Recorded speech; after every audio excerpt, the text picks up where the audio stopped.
আমার বাবারা ভাইরা, এই মাসের মধ্যে আগামী কালকের দিন আশুরার দিন। আশুরা শব্দটা আশারা থেকে এসেছে। আশারা মানে 10। আল্লাহ পাক রব্বুল আলামিন এই 10ম তারিখের আশুরার দিন বিভিন্ন নবীদের প্রতি, 10 জন নবীর প্রতি বড় ইহসান করেছেন, দয়া করেছেন। আল্লাহ পাকের দয়ার কারণে 10 জন নবী রহমত পাওয়ার কারণে এই দিনটাকে আশুরা বলা হয়। সুবহানাল্লাহ। এই আশুরার দিন 10ই মুহররম আমার আল্লাহ পাক রব্বুল আলামিন এই দুনিয়ার জমিনকে সৃষ্টি করেছেন। এই 10ই মুহররম আমার আল্লাহ পাক রব্বুল আলামিন আবার দুনিয়াকে ধ্বংস করে দিবেন। 10ই মুহররম অর্থাৎ আশুরার দিন শুক্রবার আমার আল্লাহ পাক রব্বুল আলামিন হযরতে বাবা আদমকে সৃষ্টি করলেন, মা হাওয়াকে বানালেন, 2 জনকে বিবাহ দিলেন 10ই মুহররম। আবার 2 জনকে দুনিয়ার জমিনে মানবের আকৃতি আসার জন্য দুনিয়ার জমিনে পাঠিয়ে দিলেন। আর 10ই মুহররম 360 বছর পরে হযরতে বাবা আদমের দোয়া আমার আল্লাহ আবার কবুল করে নিয়েছেন। সুবহান। হযরত ইব্রাহিম আলাইহিস সালামকে 10ই মুহররম সৃষ্টি করেছেন। 10ই মুহররম হযরত ইব্রাহিম আলাইহিস সালামকে ছোট্ট শিশুকে নমরুদ যখন আগুনের কুণ্ডলীর মধ্যে ফেলে দিয়েছিল, 10ই মুহররম, মুহররমের 10 তারিখে আমার আল্লাহ পাক আগুনের কুণ্ডলীকে হযরত ইব্রাহিম আলাইহিস সালামের জন্য জান্নাতের বাগান বানিয়ে দিয়েছিলেন। আল্লাহ পাক রব্বুল আলামিন হযরত ইউনূস নবীকে যখন মাছ ভক্ষণ করেছে, খেয়ে ফেলেছে, মাছের পেটের ভেতরে তিনি 40 কিংবা 41 দিন ছিলেন।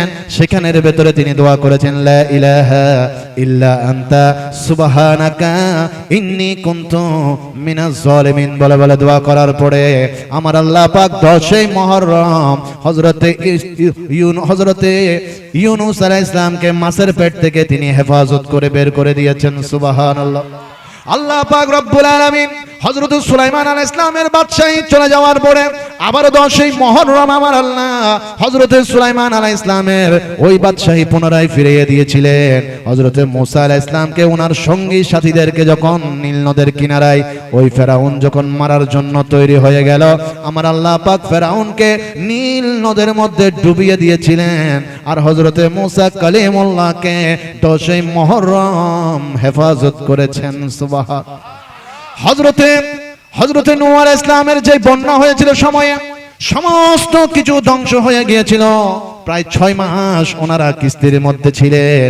6 মাস পরে জুদি পাহাড়ের নিকট 10ই মুহররম আমার আল্লাহ পাক ওনার নৌকাকে হেফাজত করেছেন। সুবহান। আমার বাবারা, এই 10ই মুহররমের ফজিলতের কোনো শেষ নাই, বর্ণনার কোনো শেষ নাই, রহমত নিয়ামতের কোনো শেষ নাই। তবে সবচাইতে কঠিন যে বিষয়টা 10ই মুহররম কারবালার জমিনের মধ্যে আল্লাহর নবীর নাতি হযরত ইমামে হোসেন রাদিয়াল্লাহু তাআলা এই গুনাহগারগুলোকে বাঁচানোর জন্য নিজের গর্দান মোবারক শহীদ করে দিয়েছিলেন। আরেকটু বড় করে সুবহানাল্লাহ বলেন, আল্লাহু আকবার। মুআজ্জাজ হাজিরিন, আমি একটা প্রশ্ন আপনাদের খেদমতে রাখতে চাই, মনোযোগ আছে? একটু মনোযোগ।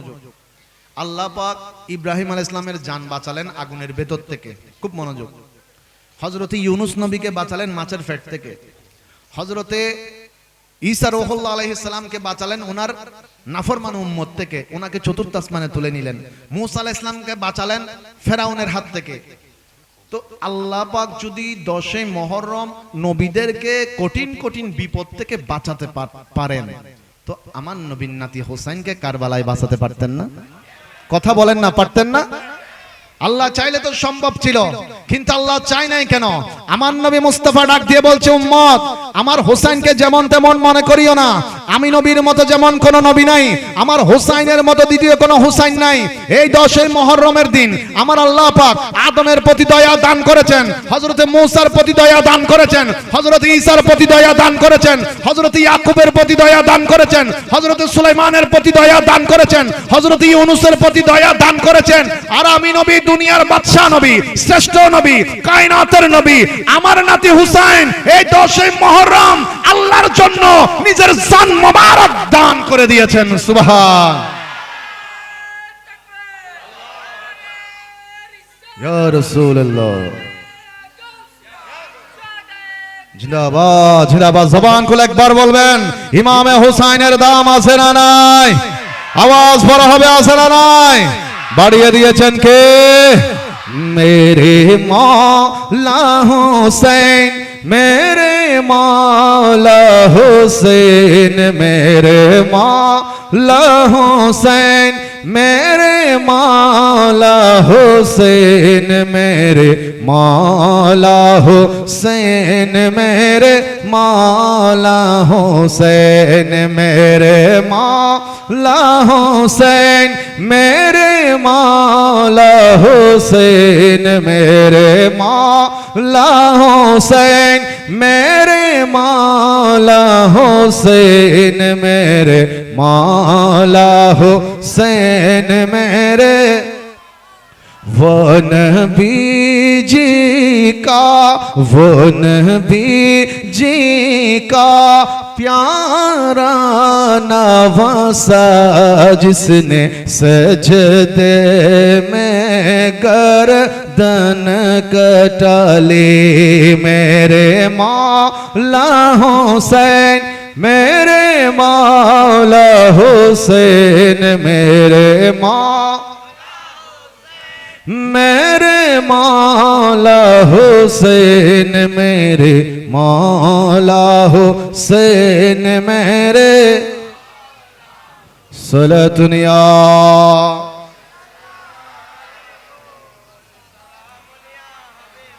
মজেস হাজরিন, আগামীকাল 10ই মুহররম। এই একটা মিনিট কথা বলে আমি বিষয় থেকে শুরু করছি আলোচনা, একটু গুছানোর জন্য সময়টা নিলাম। আগামীকাল 10 তারিখ। আজকে যারা রোজা রেখেছেন মাশাআল্লাহ আলহামদুলিল্লাহ অনেক ভালো করেছেন। যারা আজকে রাখতে পারেন নাই, কালকের দিনটা কি রাখবেন? রোজা রাখবেন। সাহাবা একরাম আল্লাহ রাসূল সাল্লাল্লাহু আলাইহি ওয়াসাল্লামকে প্রশ্ন করলেন, ইয়া রাসূলুল্লাহ, রমজানের পরে আমরা যদি কোনো মাসে রোজা রাখতে চাই, কোন মাসে রাখলে আল্লাহ খুশি হবেন?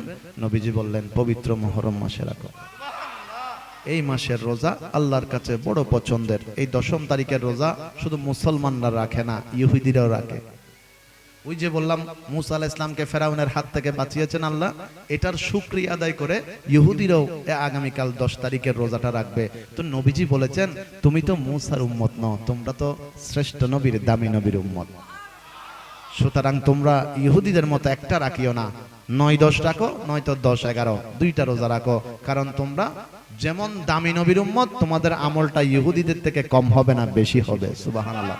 সুতরাং আমরা চেষ্টা করব, যারা রেখেছেন তা আলহামদুলিল্লাহ ভালো, আগামীকাল এবং এর পরের দিন 2টা রোজা রাখতে। আর আপনার যদি শরীর একেবারে না কুলায়, আপনি অন্তত আগামীকালেরটা রাখেন, আপত্তি নাই।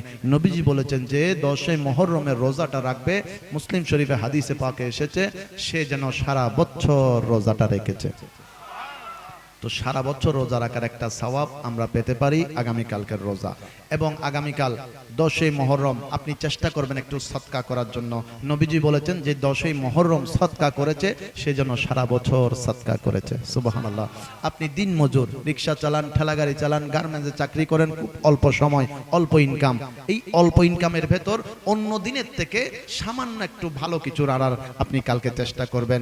নবীজি বলেছেন 10ই মুহররম যে ব্যক্তি তার পরিবার পরিজনের জন্য ভালো কিছু ইন্তজাম করবে, সারা বছর আল্লাহ তার রুজির মধ্যে বরকত দিবেন। সুতরাং আমলগুলো চেষ্টা করতে হবে। 4 রাকাত নামাজ আছে আগামী কালকের, যেটা গুনিয়াতুত তালিবিন। আপনারা তো ওলি প্রেমিক মানুষ, ওলিকুলের সরদার যিনি হুজুর হযরতে গৌসে পাক আব্দুল কাদের জিলানী রাদিয়াল্লাহু তাআলা, তিনি বলছেন 4 রাকাত নামাজের কথা।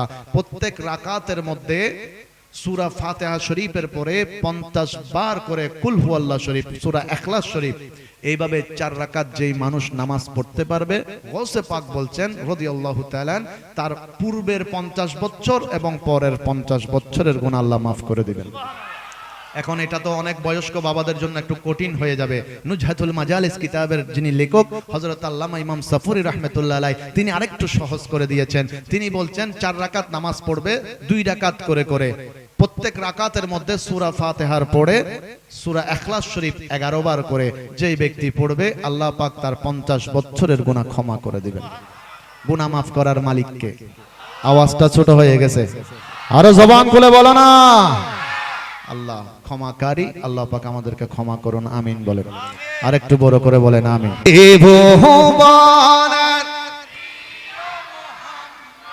এলো রে ধনী রে সাগর ভেজো দে আয় রে সাগর দে আয় ত্রিভুবনের এলো রে ধনী রে সাগর দেখবে যদি আয় রে সাগর জবান খুলে একবার বলেন মারহাবা সালাতুন ইয়া রাসূল সালাতুন ইয়া রাসূলুল্লাহ আলাইকুম আসসালাম ইয়া আমার বাবারা ভাইরা গভীর মনোযোগ মুহররম মাস বড় ফজিলতপূর্ণ মাস যেই মাসকে আমার আল্লাহ পাক রব্বুল আলামিন হাদিসে মুবারাকার মাধ্যমে আল্লাহর নবীর মাধ্যমে বলেছেন শাহরুল্লাহ এই মাসটা আল্লাহর মাস বলে ঘোষণা দেওয়া হয়েছে আমি একজন বান্দা হিসেবে যদি মানুষ যদি যারা আমাকে পছন্দ করে আপনাকে পছন্দ করে তাদের কাছে আপনার জিনিসটা যদি দামি হয়ে থাকে সুতরাং একবার চিন্তা করা যায় আমার আল্লাহ পাকের যেই মাস ঘোষণা করা হয়েছে না জানি ওই মাসের মর্যাদা আমার আল্লাহর দরবারে কত বেশি সুবহান এই মুহররম মাসকে শুধু ইহুদি নাসারা নয় সমস্ত জগতের মানুষেরা সম্মান করতেন যারা ইহুদিরা ছিলেন নাসারারা ছিলেন তারা এই মুহররম মাস আগমন করলে গর্ত কুরে কুরে তাদের যুদ্ধের যেই তলোয়ার ছিল তীর ছিল বল্লম ছিল সেগুলো জমিনে পুঁতে ফেলতেন মানুষ প্রশ্ন করত এই মাসকে তুমি এত সম্মান করো কেন ওই মানুষটা তখন জবাব দিত এটা দুনিয়ার সাধারণ কোনো মানুষের মাস নয় এটা আমার আল্লাহ পাক রব্বুল আলামিনের মাস আর একটু বড় করে সুবহানাল্লাহ বলেন আল্লাহর জিনিসের দাম আছে না নাই বাড়িয়ে দিয়েছেন কে আরো বড় করে বলেন হাসবি রাব্বি জাল্লাল গায়রুল্লাহ নূরে মুহাম্মদ লা ইলাহা লা হাসবি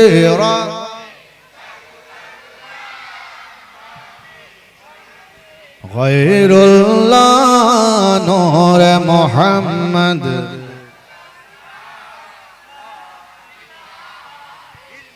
লা ইলাহা ইল্লাল্লাহ মুহাম্মাদুর রাসূলুল্লাহ সকলে বলুন সাল্লাল্লাহু আলাইহি ওয়াসাল্লাম সালাতুন ইয়া